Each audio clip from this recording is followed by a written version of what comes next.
Hello, and welcome in to today's Daily Sports Take. Today is Thursday? Yeah, it's Thursday. So we're now 1 week away from the NFL Draft on Thursday, April 23rd. So I've been going over my mock draft version 2.0, so if you missed picks 1 through 25, be sure to subscribe to the channel and leave a like on any video that you watch. So today I'm releasing the final portion of my mock draft version 2.0, picks 26 through 32.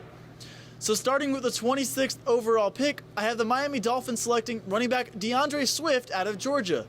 Swift is the best multi-tool running back in this draft class. He's a threat out of the backfield in the run game and the passing game. Now, there is an argument to be made that Jonathan Taylor out of Wisconsin had more success in college and should be the better running back and drafted higher in this draft class. However, Jonathan Taylor ran for over 300 yards multiple times in this draft, or in his college career. So that's why I think DeAndre Swift is the better fit here for the Miami Dolphins. It gives Justin Herbert a security blanket in the backfield because he'll be able to run the ball on any down, and he'll be a threat on third down to catch the ball in the backfield as well. So DeAndre Swift is the best running back in this draft class, in my opinion, and the Miami Dolphins land him with the 26th overall pick. Now going to the 27th overall pick, the Seattle Seahawks get a steal here when they draft AJ Epinesa, the edge rusher out of Iowa. Epinesa at one point was thought to be a top 10 draft pick. I saw him play in the SDCCU Holiday Bowl against USC. He was a leader on the field and made plays all throughout that big game for the Iowa Hawkeyes. However, at the draft combine, his numbers did not stand out at all compared to other edge rushers, so teams are now worried about his athleticism.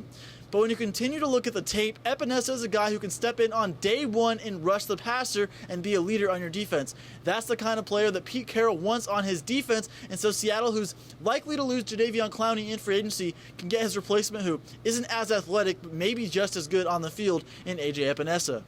Now moving to the 28th overall pick, the Minnesota Vikings will select cornerback Jeff Gladney out of TCU.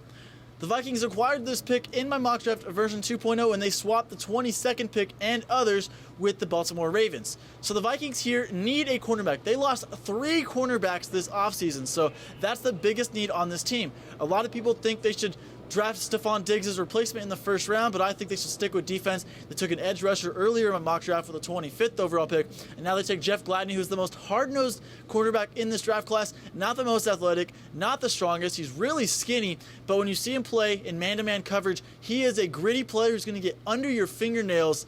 He's very similar to a Patrick Beverley in the NBA, where he's going to make things happen by just being aggressive and getting in your head. So I think he's a great fit for this Minnesota Vikings team. He will make them much more strong on defense and gritty and hard-nosed. And I think it's a good fit for the Minnesota Vikings here at 28.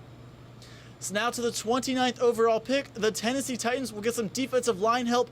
They will select Ross Blacklock, the defensive tackle out of TCU. Blacklock is very similar to his TCU teammate Jeff Gladney in that he's hard-nosed and he's a little bit undersized for his position, but he gets after the ball and makes plays in the run game. Now, he isn't great in pass situations, but when it comes to stopping the run, he's a great fit. So I think the Tennessee Titans could use a little bit of that on the defensive line. He's a great fit for them at the 29th overall pick.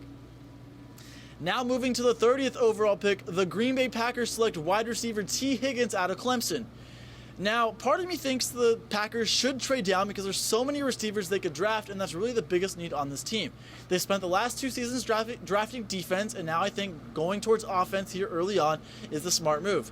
T. Higgins has drawn comparisons to A.J. Green in the fact that in the red zone he's able to make plays, and he's a guy who's going to win 50-50 balls 70% of the time. So I think he's the perfect complement to Davante Adams and Adam Lazard as well for this Packers team, and all of a sudden Aaron Rodgers gets a trio of receivers to throw to. Last season they struggled in the red zone in the passing game. That's why Aaron Jones had to lead the league in rushing touchdowns last year with 19. So now you added a red zone threat like T. Higgins for the Green Bay Packers, and all of a sudden they become a dual threat on offense once again. Now at the 31st overall pick, the San Francisco 49ers get possibly the biggest steal in the first round. They select safety Xavier McKinney with the 31st overall pick. McKinney is by far the best safety in this draft class out of Alabama. He's going to make an immediate impact for the San Francisco 49ers. Remember, they had the second best defense in all of football last season, and throwing Xavier McKinney into the mix will only make them better.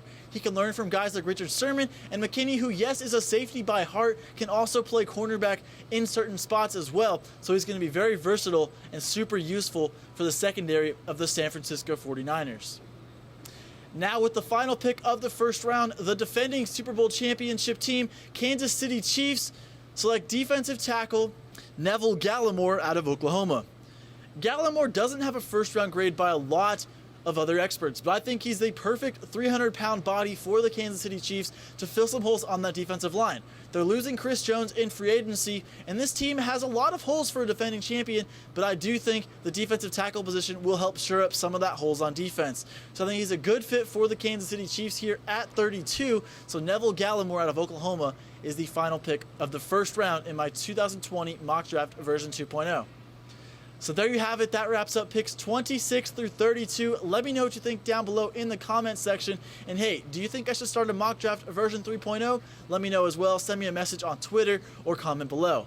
Also, I'd love it if you leave a like on this video. It helps more than you know. And hey, if you're watching this video randomly and you haven't subscribed to the channel yet, be sure to subscribe today. So there you have it, everybody. I hope everybody's staying safe, staying blessed, and having a wonderful day.